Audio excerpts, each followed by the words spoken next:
जी अस्सलाम वालेकुम स्टूडेंट्स। बिस्मिल्लाहिर्रहमानिर्रहीम। जी, आज हमारा नेक्स्ट टॉपिक है work done by variable force.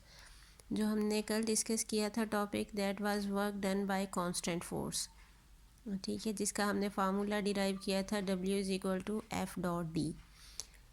अब हम कैलकुलेट करेंगे work done by variable force, यानी अगर फोर्स कांस्टेंट ना हो तो फिर हम वर्क डन कैसे कैलकुलेट करेंगे।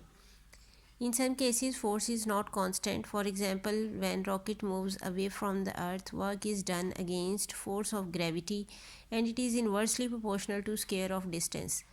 फोर्स ऑफ ग्रेविटी का ये फार्मूला आपने ये पढ़ा है, Newton's law of gravitation, F=G m1m2/r² होता है। यानी फोर्स इन्वर्सली प्रोपोर्शनल होती है स्क्वायर ऑफ डिस्टेंस के। जैसे जैसे डिस्टेंस बढ़ता जाएगा फोर्स ऑफ ग्रेविटी कम होती जाएगी, यानी यहाँ पे फोर्स कांस्टेंट नहीं होगी। Figure shows the path of particle as it moves from point A to B. ये पार्टिकल मूव करके गया ए से बी तक।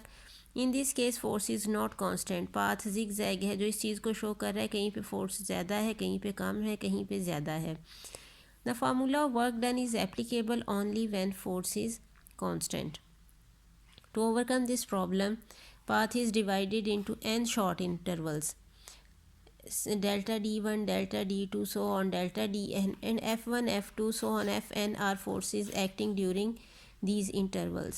हमने क्या किया, इस पूरे पाथ को छोटे छोटे पार्ट्स में डिवाइड कर दिया इस तरह से कि हर छोटा सा ये जो पार्ट है, अब देखें इतने पार्ट के दरमियान ये डिस्प्लेसमेंट स्ट्रेट लाइन है, और इसका मतलब क्या है, अगर डिस्प्लेसमेंट स्ट्रेट लाइन है तो इसका मतलब है फोर्स इतने इंटरवल में कांस्टेंट है। During each small interval force is suppose to be constant. So work done for first interval is, अब फोर्स सर्टन एंगल बना रही है डिस्प्लेसमेंट के साथ, तो हम फोर्स को रिजॉल्व करेंगे और फोर्स का वो कंपोनेंट लेंगे जो डिस्प्लेसमेंट की डायरेक्शन में होगा, और वो कौन सा होगा, F1 cos थीटा, जैसा कि हम डॉट प्रोडक्ट में लेते हैं।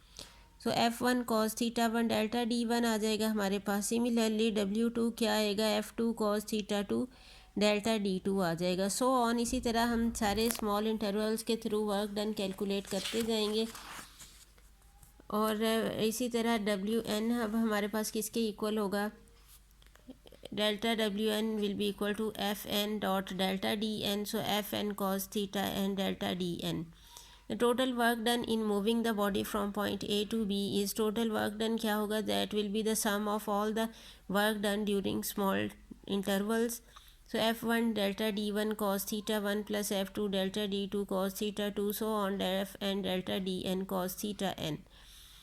अगर हम इसको समेशन फॉर्म में लिखें, सिग्मा समेशन नोटेशन है जो किसको शो करता है, सम को, कि ये हमने सम लिया है किन क्वांटिटीज़ का, एफ़, डेल्टा डी और कॉस थीटा का। और ये वैल्यूज़ किस तरह, इसके सबस्क्रिप्ट में जो वैल्यूज़ हैं वो कहाँ से कहाँ तक जा रही हैं, 1 से n तक। यानी देखें आई की वैल्यूज़ क्या है, 1 से n तक। आई को 1 पुट करेंगे तो ये बन जाएगा F1 delta D1 cos θ1 first term. I को 2 पुट करेंगे, F2 delta D2 cos θ2 second term.